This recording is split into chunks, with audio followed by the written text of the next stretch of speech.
A Dallas dentist disciplined by the state after the death of his patient is now being sued by the patient's children. The lawsuit contends the dentist should have never performed oral surgery on the 82-year-old woman. Fox 4's Lori Brown has the story. Lori. Clarice, family members say that they filed the lawsuit in hopes of preventing what happened to their mother from happening to somebody else.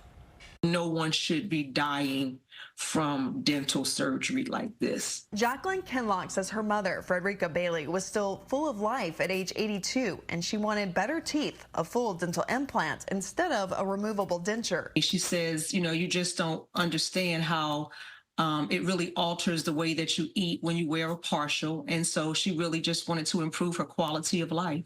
In June 2022, at the recommendation of a friend, she made the trip from Sugar Land, Texas, near Houston, to Dallas to get the oral surgery from Dr. Andrew Kelsey. This is his online introductory video. I am Dr. Andrew Kelsey. I am one of the surgical directors here in Dallas, and we do full mouth rehab.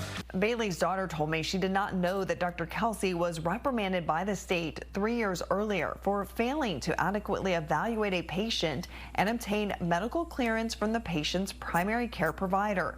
The state also found in the 2019 case that he failed to end the procedure after observing the anesthesiologist's inability to control the patient's heart rate. If you're thinking about going to another center, don't.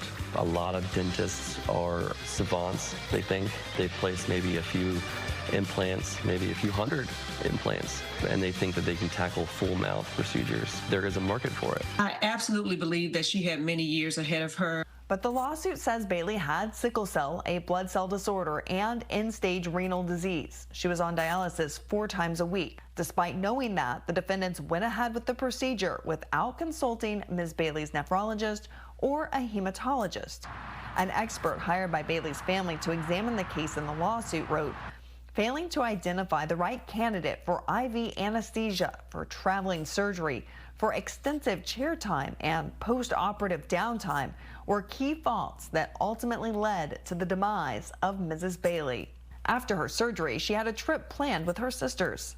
She just loved life, and they were going to meet up in the Philadelphia area, and then they were going to go to D.C. to the museums. Kinlock says her mother's life ended too soon. According to the lawsuit, attorney Jonathan Wharton says Dr. Kelsey failed to get medical clearance from Bailey's specialist before performing the nearly $40,000 procedure. Just days after the surgery, Bailey died. The lawsuit says she suffered a pulmonary embolism as a result of the long road trip home. My words to her when I found her, I'm looking down at her, and I just said, those teeth, those teeth. Kinlock says her mother, a retired nurse herself, trusted Dr. Kelsey with her life. They should have known better.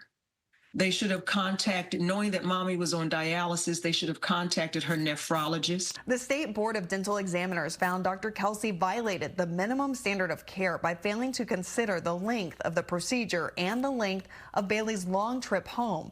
And he also failed to consider a hospital setting, given her age and medical conditions. What we can do is send a message to Andrew Kelsey, to G4 by Gulpa, and to every other dental practice out there that there is a minimum standard of care, that they have to comply with it. I reached the attorney for Dr. Kelsey, Lindsey Cummings, on the phone. He told me the firm does not provide responses for matters in litigation and added Dr. Kelsey plans to defend the lawsuit vigorously. The other party named in the lawsuit, Frontline Dental Implant Specialists, Inc., doing business as G4 by Gulpa, has not responded to my multiple requests for comment.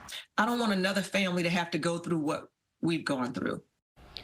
Dr. Kelsey was ordered to pay a $4,000 fine by the state, but he is still allowed to practice with a probated suspension on his license. Clarice. Lori, thank you.